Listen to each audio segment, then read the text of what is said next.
কেদারনাথ ব্লগের লাস্ট পার্টে তোমাদের সবাইকে স্বাগত জানিয়ে শুরু করছি আজকের এই হরিদ্বারের ব্লগ। আগের ব্লগে শেয়ার করেছিলাম আমরা হরিদ্বার কখন পৌঁছেছিলাম। আজকে এই ব্লগে থাকবে হরিদ্বারে আমরা কি করলাম, কোথায় কোথায় গেলাম আর কি খেলাম। আমাদের হাতে যেহেতু একটা দিনই টাইম ছিল হরিদ্বারটা ঘুরে দেখার জন্য, তাই আমরা ডিসাইড করি মা মনসা দেবীর মন্দির, চণ্ডী দেবীর মন্দির দর্শন করব আর তার সাথে হরিদ্বারের গঙ্গা স্নান করব। অনেক রাতে আমরা যেহেতু হরিদ্বারে পৌঁছাই, পরের দিনটা উঠতে আমাদের বেশ দেরি হয় এবং তারপর আমরা সবাই রেডি হয়ে চলে যাই ব্রেকফাস্ট করতে। আমাদের হোটেলটা ছিল একদম হরিদ্বার স্টেশনের ঠিক উল্টো দিকেই, তাই সামনাসামনি অনেকগুলো দোকান ছিল, যার মধ্যে থেকে আমরা একটা দোকানে ব্রেকফাস্টটা সেরে নিই। সেদিনকার ওয়েদারটা ছিল খুবই হিউমিড, একটা কেমন আলাদা অস্বস্তি কাজ করছিল সবার মধ্যে।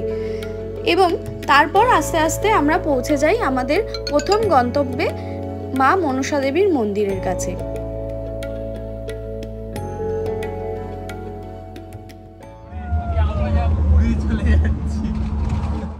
যাচ্ছি মনসা মাতার মন্দিরে রোপওয়ে করে, দারুণ এক্সপিরিয়েন্স একটা।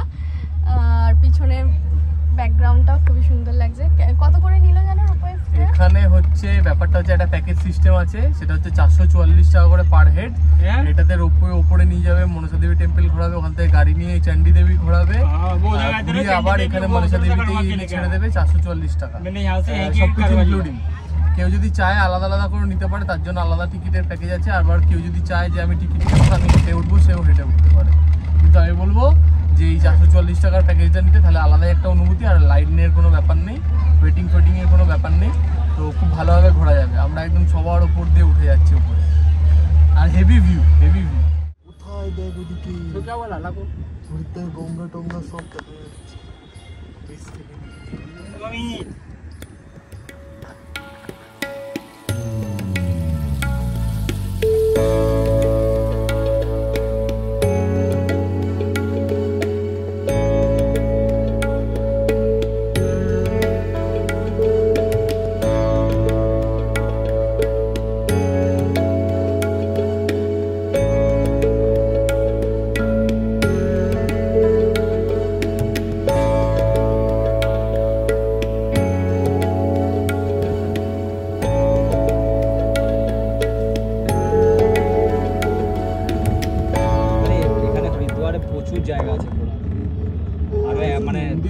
শীতকালে আসতে হবে এখানে, আসতে গেলে মানে শীতকালে আসতে হবে, আর হচ্ছে গিয়ে তোর সময় নিয়ে আসতে হবে 2-4 দিন।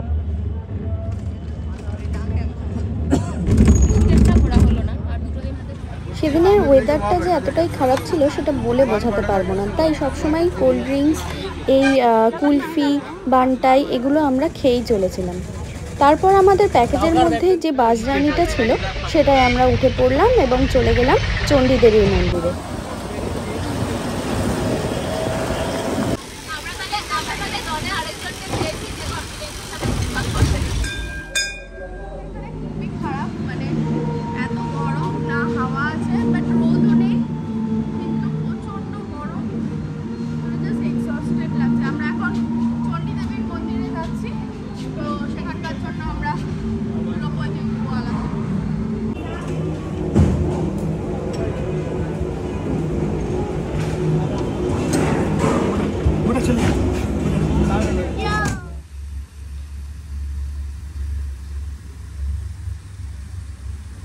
আস্তে আস্তে উঠছে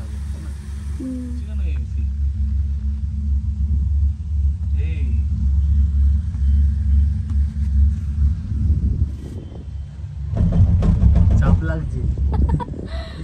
আমরা দুজন বসে আছি, এটার ভিউটা আবার একটু আলাদা, ভালো লাগছে, কিন্তু প্রচন্ড গরম আর পারা যাচ্ছে না। মানে রোদ নেই কিন্তু এত গরম, একটু হাওয়া নেই। হ্যাঁ, পুরো এক্সস্টেড লাগছে। লেবু জল, লিমকা, বানটাই যা পাচ্ছি, স্প্রাউট স্যালাড। ওটা ভালো ছিল, সবকটাই ভালো। দেখি এবার উপরে গিয়ে কেমন মন্দিরটা।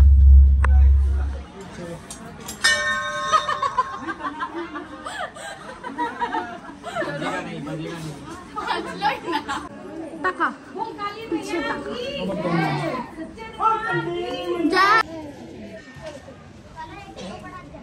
জায়গাটা খুব সুন্দর, সবাই এইগুলো বেঁধেছে, দারুণ লাগছে স্যার।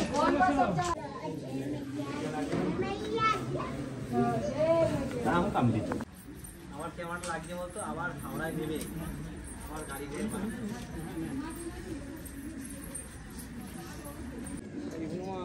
কলা খাবি? না সাহস হচ্ছে না করছি।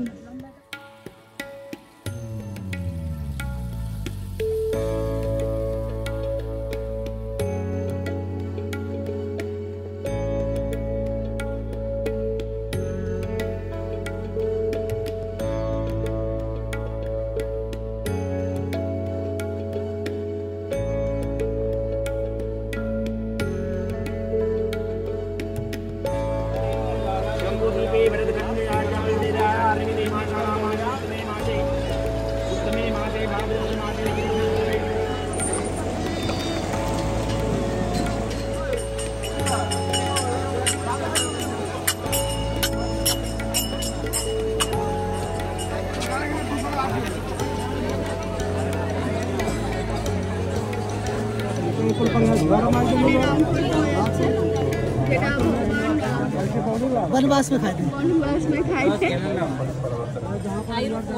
किसने खाए थे? राम ने।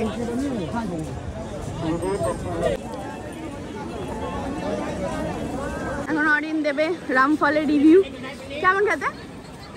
বীজগুলো হেভি শক্ত, চেবানোই যাচ্ছে না। ল্যালের ফলটা বেসিক্যালি মনে হয় না কোনো স্বাদ আছে বলে। নুন নুন চাট মশলা আর তার সাথে এই যে চিনির এগুলো দিয়ে দিয়েছে, মিষ্টি টকটক মিষ্টি টকটক, এমনি ভালো।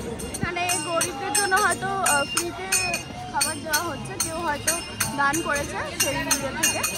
আমরা এখন হরিদ্বারের মার্কেটে আছি, প্রচুর জিনিস এখানে, আমার মনে হয় কাঁসার জিনিস বেশি পাওয়া যায় এখানে। ঘুরে দেখছি কেমন কি জিনিসপত্র আছে, যদি কিছু কেনা হয় তো কিনবো, দেখা যাক, ঘুরে দেখি কেমন। প্রচুর দোকান, প্রচুর দোকান। এরপর আমরা ডিনার করতে চলে আসি পিৎজা ম্যানিয়া দেশি তড়কা বলে এই দোকানটায়, এবং প্রথমে নিয়ে এই লস্যিটা জাস্ট দারুণ খেতে ছিল, এবং এটা ভোলার মতো নয়, এতটাই থিকনেস ছিল লস্যিটার। সো ওভারঅল খাবার খুব ভালো ছিল। আমাদের ট্রেন ছেড়ে দিয়েছে হরিদ্বার থেকে, এই জাস্ট উঠলাম, হয়তো ট্রেনটা 5 মিনিট লেট।